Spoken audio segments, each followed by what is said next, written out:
تازه انگارها، ایجاد نویسندگان نهانبین و ژرف پیما، اندیشه های کلیدی در درک معنی زندگی، هستی و راستی و آیین و عنعنه های اجدادی. تازه انگارها، ظهور آفریده های نوین و بهین ادیبان فلک سیر از رادیوی فرهنگ.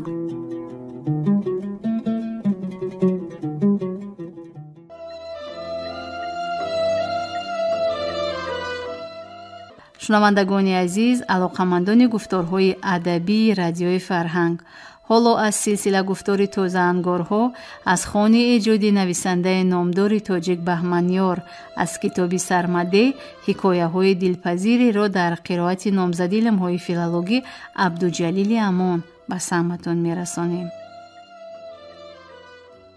بدبخت اگر مسجدی آدینه بسازد، یا طاق فرود آید یا قبله کج آید.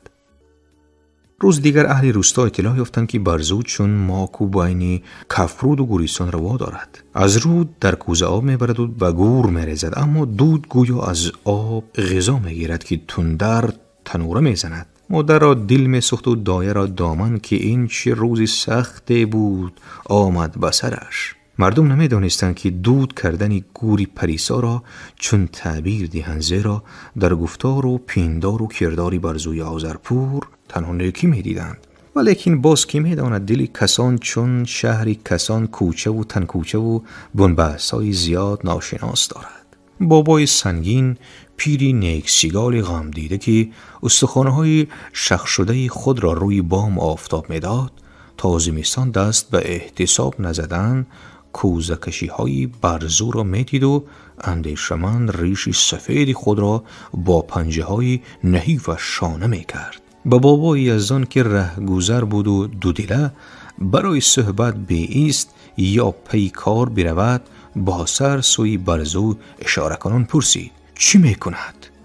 تفسیدلی مرحومم را پست میکند.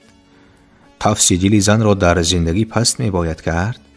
سخت دل بسته بود از بدبخت. پیامدی نیکی را من از دلبستگی او امیدوار نبودم. بیماریش را از همین میدونی؟ جوان مرد شدنش را هم. هایی که دیده و شنیده که شوهر 2-3 روز از شکار تأخیر کند و زن 2-3 روز کوه پشته را تگورو که مبادا همسری او تومه گرگی گشته یا از جری پریده باشد، به خبر از آن که خودش را در هر قدر گرگ می پاید و جر و ورته می سایید.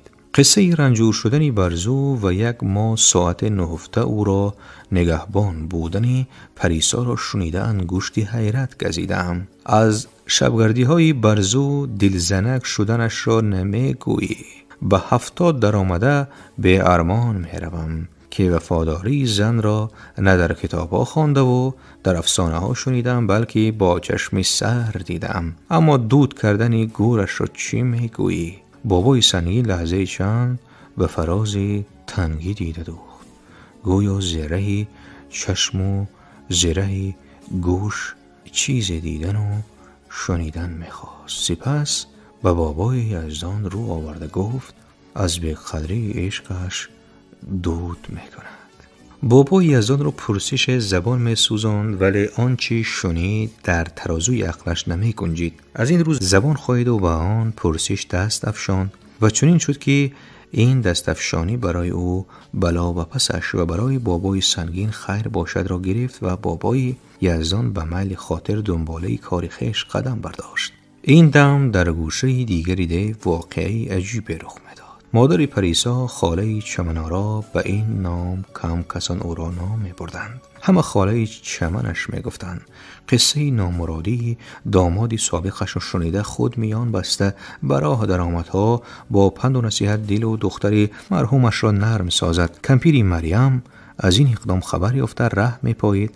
ره دیگری نبود مگر رهی نزدیک خانه او که به گوریستان می برد. ره می پاید که 2-3 سخنی به قول خودش بجایی در فهمش ما سری گوشه‌ای به مادر پریسا بگوید. هی مگر چمن نمی داند که پای مادر به گوریستان رسد، فرزند سری پا می خیزد. چرا گوری پریسا دود می کند؟ برزو بهتر می‌داند وگرنه از صبح تا شام در کوزه آب نمی‌کشید. گناهش را فهمیده است که اینقدر جان می‌کند. نیتش نیک بود کمپیری مریم را، اما روندی واقعه چی تصادف‌های پیش می‌آورد. چمنی جان این طور میان بسته عزمی کجا داری میگم. از خمگش سر زدن خاله چمنارا را دیده به سخن آغازید کمپیری مریم. برای خود گروکابی میرم، دیگر کجا میرم؟ باسی تیزه پاسخ داد خاله چمن. های در نامت بمیرم، میشد که بشینی و با من یک پیاله چای بنوشی؟ نمیشد خاله، تو که غم نداری چه پروا داری؟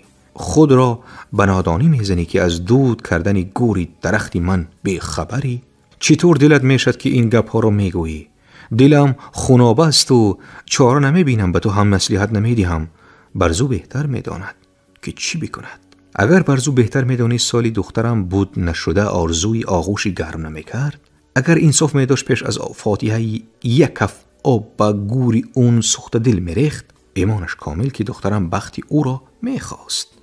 های تخم مرد سوزد و یکتا نماند. کفر نگو چمن، توبه گو، توبه را تو بگو. اون مهری که دخترم به این گوزم گلینار داشت به دیگری می داشت، به خاطر 1% آن فکری زن نمی کرد. مهری دختری تو مهری آدمی نبود. مردم می گفتن که پری دارد و از دین شو سر این گپا فکر کن. ای در دهانی مردم و تو استغفرالله، شما که از محبت انسانی دور شدید و یک بار آن را به چشم سر دیدید، هر گونه بهانه می جوید تا اشتیاق حیوانی خود را سفید کنید. مگر همین محبت انسانی دخترت را ترمک نکرد؟ مگر از خداست گند پیری بوز پرست؟ این تنه به کمپیری مریم سخت رسید، چنان سخت رسید که آماده بود آسین برزد پنجه های رقیبش را تار تار بکند. اما خدا شاهد که وی این طور کرده نمی توانست. طبیعتی نرم و دل گرم داشت. پیرزن کسی را نآزرده بود در عمر سری خود، ولی به چنین تأخیر نمی توانست خاموش بایستد و سخنی گفت. وگر نمی گفت خدا را 1000 بار شکر می گفت.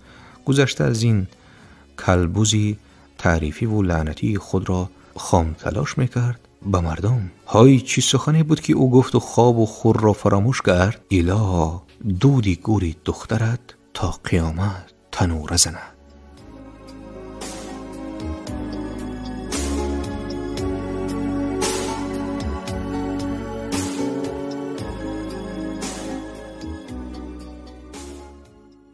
برفت و جهان دیگری را سپرد، بجوز حسرت از در چیز نبود. فردوسی. استشاهی که رنده که خود را سمگذار غالمغال رخ داده میدانیست، تیشه بر دست نزدی و سهای دیم تراش می ایستاد و دست و دلش بکار نمی آمد. چون این حالت با او باری دوم رخ میداد. 3 سال مقدم وقتی آخرین وصله نگارین مسجد را در جایش گذاشت و از بام به زیر آمد و به سقف منقش نگریست، به اختیار آهی حسرت از دلی پردرد برآورد، زیرا کندکاری خود را در چنان یک موزونی دید که در هر نقش آهنگ می برآورد و تمامی سقف سیمفونی یقین دانست دیگر هر کار می کند نازلتر از این حال بود. و حال نیز در کارخانه خود تیشه بر دست نزد چوبی نیم تراش راست می ایستاد و می اندیشید که همه هنری او با 1 پیسه نمی ارزد. وقتی همگی نیم فرسخ دورتر گور از بی‌شفقتی و زود پایی وفای مردمان دود می کند. استاد شاهک دلباخته هنر و پیشه خود بود. به زندگی مردم از پس نقش و نگارهای خود می نگریست و گمان می کرد که در زندگی همه چیز چون نقش و نگارهای او زیباست. کنون پی می برد که زندگی نیز نقش‌های جیله و خطهای ناسره داشته است. های به چه روز رسیدیم ما که از ضعیفی مهرورزی امان گورها دود می کنند. هر آینه استاد دختری را با نام پریسا پیش نظر می آورد که اگر گورش دود نمی کرد شاید به یاد هم نمی آورد. دختری را که به محبت اوریان و به پناهش مردم با هراس می نگریستند، زیرا خو گرفته بودند محبت را پوشیده و مستور ببینند. عجب نیست برزو هم از اون محبت در هراس بوده باشد، زیرا ماهای آخری عمری پریسا به بهانه کار دبیستان خانه دلی شب می آمد، زود به شکار و به سفر می رفت. عاقبت دل زنک کرد زنک را و های به کار که دست نرفت چه فکرهای بد به سر می آید.